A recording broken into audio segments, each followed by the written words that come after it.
നമസ്കാരം, ഇൻഫോടെക്കിലേക്ക് സ്വാഗതം. ശബരിമല ശ്രീകോവിലിന് ഇരുവശത്തുമുള്ള ദ്വാരകപാലക ശില്പങ്ങളിലെ അറ്റകുറ്റപ്പണിക്കായി അയച്ച സ്വർണ്ണപ്പാളികൾ ഉടൻ തിരികെ എത്തിക്കാൻ ഹൈക്കോടതി ഉത്തരവിട്ടു. ശബരിമല സ്പെഷ്യൽ കമ്മീഷണറെയും ഹൈക്കോടതിയെയും അറിയാതെ സ്വർണ്ണപ്പാളികൾ അയച്ചെടുത്ത് ചെന്നൈയിൽ കൊണ്ടുപോയതിൽ നടപടിയെടുക്കാതിരിക്കാൻ കാരണമുണ്ടെങ്കിൽ അറിയിക്കാനും നിർദ്ദേശിച്ചു. Devaswom commissioner, executive officer, Thiruvabharanam commissioner തുടങ്ങിയവരോടാണ് നിർദ്ദേശം. അറ്റകുറ്റപ്പണിക്കായി അനുമതിയില്ലാതെ കൊണ്ടുപോകാൻ തീരുമാനിച്ചതിൻ്റെ ഫയലുകളെല്ലാം വെള്ളിയാഴ്ച ഹാജരാക്കണമെന്നും justice V. Vijayaraghavan, justice K. V. Jayakumar എന്നിവരുൾപ്പെട്ട ദേവസ്വം ബെഞ്ച് നിർദ്ദേശിച്ചു. അനുമതിയില്ലാതെ അറ്റകുറ്റപ്പണിക്കായി കൊണ്ടുപോയത് ചൂണ്ടിക്കാട്ടി ശബരിമല സ്പെഷ്യൽ കമ്മീഷണർ ഫയൽ ചെയ്ത റിപ്പോർട്ടിനെ തുടർന്നാണ് കോടതി സ്വമേധയാ ഇടപെട്ടത്. ഇത്തരം പ്രവർത്തനങ്ങൾക്ക് ഹൈക്കോടതിയുടെ അനുമതി തേടണമെന്നുള്ള നിർദ്ദേശം പാലിക്കപ്പെട്ടില്ല എന്ന് ചൂണ്ടിക്കാട്ടിയാണ് ഉത്തരവ്.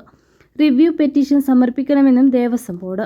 ഉടൻ തിരിച്ചു കൊണ്ടുവരാൻ പറ്റാത്ത സാഹചര്യം ചൂണ്ടിക്കാണിച്ച് ഇന്ന് ദേവസ്വം ബെഞ്ചിൽ പെറ്റീഷൻ ഫയൽ ചെയ്യുമെന്നും Devaswom board president V. S. Prashanth പറഞ്ഞു.